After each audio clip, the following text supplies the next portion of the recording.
Corey's shovel struck something that rang like metal. He stopped, wiping sweat from his forehead, and stared down at the barn floor where he'd been digging to replace the rotted foundation posts. The Oklahoma sun beat down through the gaps in the old roof, turning the barn into an oven. "Mary," he called out, "come look at this." His sister appeared in the doorway, her lab coat dusty from helping him clean out decades of accumulated junk. Mary had taken time off from her research position at MIT to help Corey fix up their grandfather's property, though she'd complained the entire drive from Boston. "What now?" she asked, walking over. "Another rusty tractor part." Corey scraped away more dirt, revealing a smooth metallic surface that definitely didn't belong beneath a 100-year-old barn. "Does this look like a tractor to you?" Mary knelt down, her scientific curiosity immediately piqued. She pulled out her phone and activated the flashlight, examining the surface. "This metal, Corey, this isn't steel. Look at it, no oxidation, no corrosion. It's been here for who knows how long, and it looks brand new."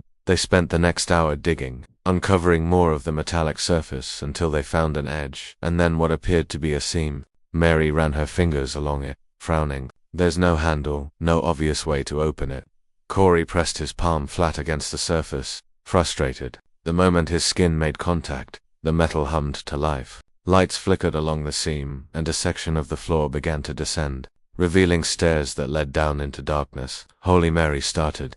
Ere Corey finished. The stairs were wide, made of the same unblemished metal, and lit by strips of soft blue light that activated as they descended. The tunnel stretched deep beneath the barn, sloping downward at a gentle angle. The air smelled sterile, recycled, like a hospital. "We should call someone," Mary whispered, though she kept walking. "NASA, the military, someone, and tell them that we found aliens under Grandpa's barn. They'd think we're crazy."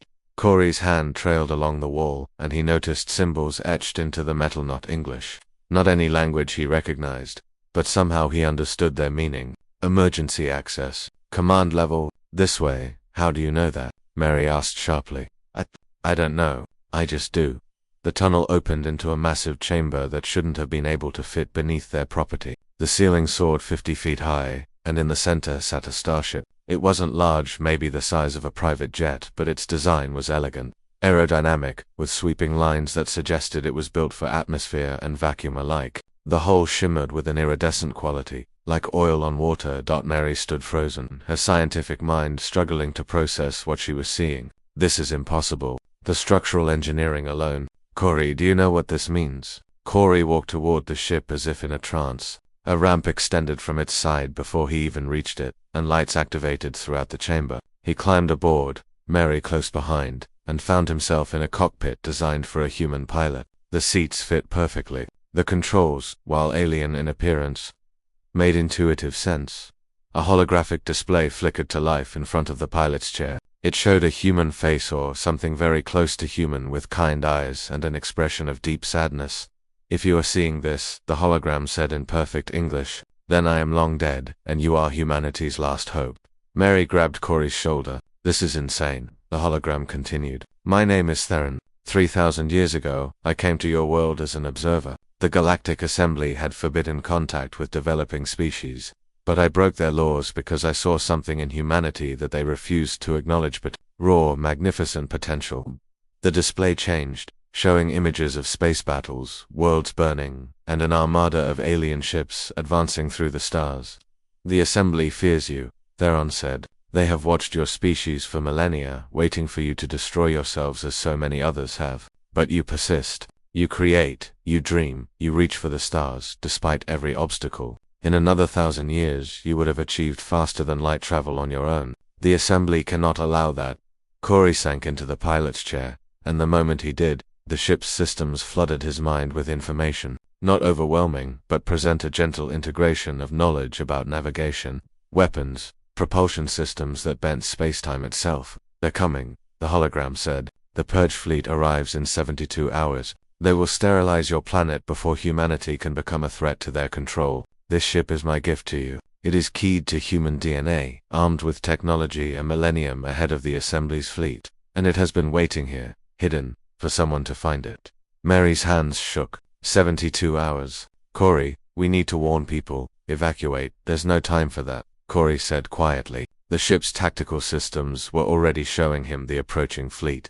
still beyond Jupiter's orbit but accelerating, and nowhere to evacuate to. Mary, this ship, it's telling me I can stop them, but I can't do it alone. The hologram smiled. I chose this location carefully, beneath a family farm, in the heartland of a nation built by people who refuse to surrender. The pilot will need a crew and navigator who understands the mathematics of interstellar travel. Perhaps. Mary stared at the navigation console, at the equations scrolling across its surface. They were beautiful, elegant, and she understood them. MIT's going to wonder why I'm not coming back. Corey grinned. Tell them you're taking an extended sabbatical. The ship hummed around them, coming fully online for the first time in 3 millennia. Outside, hidden doors in the barn's foundation began to open, revealing the launch silo that had been concealed beneath Oklahoma soil for longer than human civilization. For humanity, Corey said, his hands moving across the controls with newfound confidence. For Earth, Mary added, already plotting their intercept course. The forgotten starship rose into the sky, carrying 2 humans toward a battle that would determine whether their species lived to reach the stars or died in darkness. Above them, the assembly fleet continued its approach, unaware that the prey they'd come to eliminate had just acquired fangs.